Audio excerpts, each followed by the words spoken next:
Ghost It Notes. Just don't write anything. Presents The Young Southpaw Part of an Hour. Ding. You know that song, It's not unusual.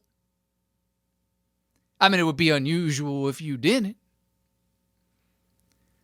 That's a heavy tune, though, man. It's not unusual to see me cry, I want to die. Is this like the OG Goth tune, Woo! 1965. And then it was so powerful, the Goths didn't even know what hit them. No one could even produce another Goth song till the late 70s. People finally beginning to get over the fact that Bela Lugosi had died 23 years before. 4 brave young men from Northampton, England decided to do something about it. Bauhaus, of course. Though, I mean, you might have been thinking, like Bela Fleck and the Flecktones, I mean, what if Bauhaus got there first and it called themselves like, Bela Lugosi and the Flecktones on tail? Woo! What am I saying? I mean, I kind of got hung up from that, free jazz episode with Bela Lugosi's Not Dead, I mean, there was goth music before 1979. And not just it's not unusual. I mean, arguably, I would say Susie and the Banshees and Joy Division were more post-punk, though they get lumped in with the goths often enough. I mean, heck, even The Doors got reviewed as Gothic music. Though Gothic is different than goth. I've always contended this, I mean, it's got that extra IC at the end, like something real annoying you would say to someone. I mean, maybe Tom Jones should make a statement, Clarify who was the second goth act on planet Earth. I mean, what if we've never heard of these musicians before? Maybe Tom Jones could put together like a compilation of goth bands from the late 60s. A wise use of his time,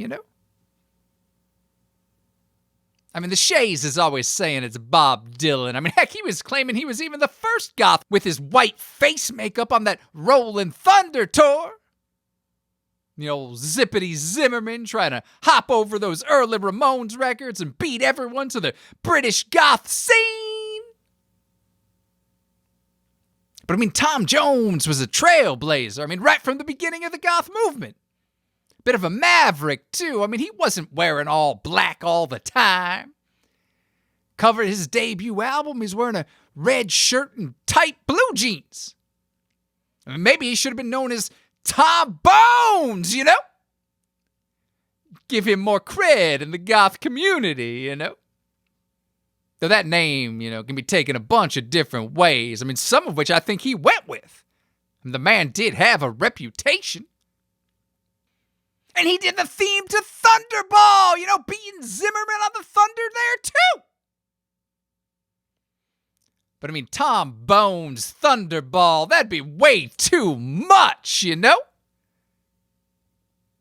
again, it's not like Thunderball was a noir film. I mean, imagine if Bond was in a horror movie. That'd be so crazy, But like that White Zombie song, Thunder Kiss, 65. Thunderball came out in 65. Along with It's Not Unusual. And Bela Lugosi was in White Zombie while he was still alive, pre-Bauhaus. White Zombie, the film, I might clarify here, And Bauhaus, the band, I guess I have to clarify as well. Because Lugosi would have been alive concurrently while the German art school was going on. And Bauhaus writing a tune about Bela Lugosi staying alive until the 1990s so he can join a band called White Zombie and then die? That'd be far out, man. Probably more in tune with the psychedelic scene than the Goths, you know? And like, what would Bela Lugosi be playing in White Zombie, the band? Seems like a bit of a stretch to keep yourself alive for 35 more years just to be doing auxiliary percussion.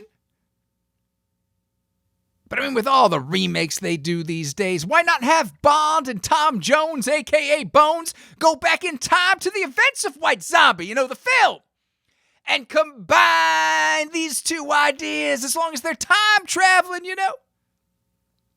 Both the original plot of the film and the later success of the band with a very aged actor who, I don't know, probably doesn't even want to be there anymore at the age of 90. I mean, gotta think rock and roll wasn't really his bag.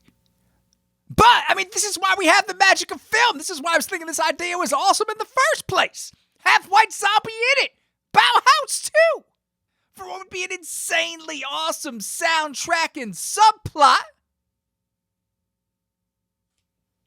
Or if like Bond and TJ, you know, now trying to shed his goth image with those initials, you know, much like William Shatner and TJ Hooker. What if they're like a wise-cracking, crime-solving duo? Bond and Bonesy, you know, B&B. Woo! Heck, maybe they could fly planes too, just like in Thunderball.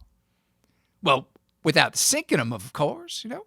Solve the crimes that way. They're both trained pilots. Airbnb, whoa!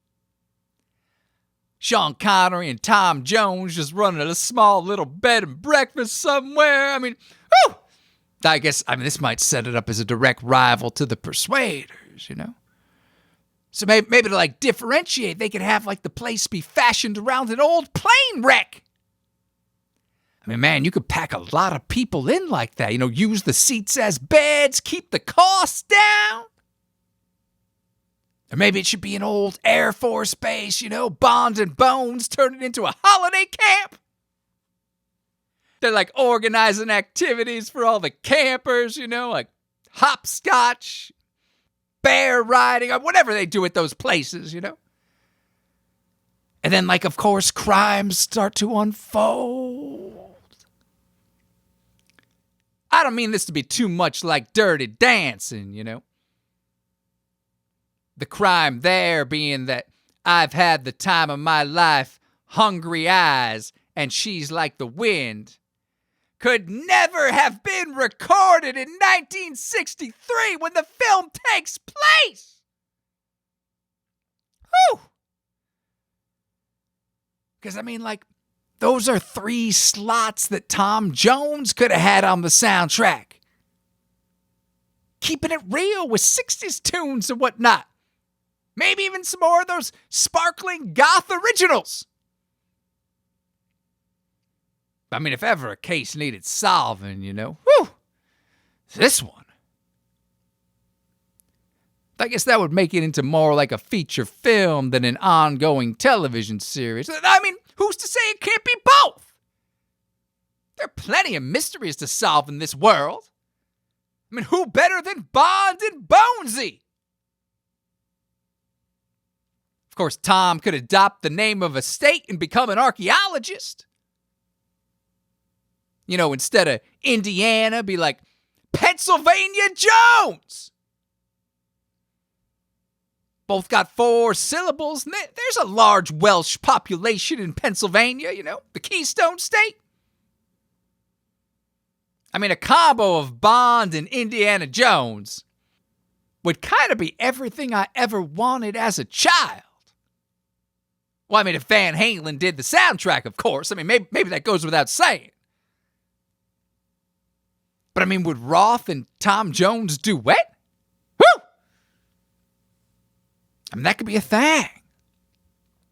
And heck, you'd want Roth along on these adventures too. Who's going to be the first to scale those high mountains? Of course, Bond and Jonesy will join him. They're no slouches either. Can you imagine the 3 of them just hanging off some cliff face in great peril? Seemingly no way out, you know.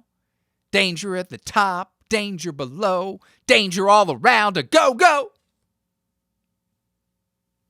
And the three of them are hanging there, suspended from ropes that might be cut at any second, dropping them thousands of feet into an abyss below. And they're like taking a 3-part harmony on the Beach Boys, I Get Around. Because they know they'll get out of this. I mean, they're Bond, Roth, and Bonesy. BRB, Be right back. I mean, of course they will. Back to save the world. I mean, why aren't there a million of these films already?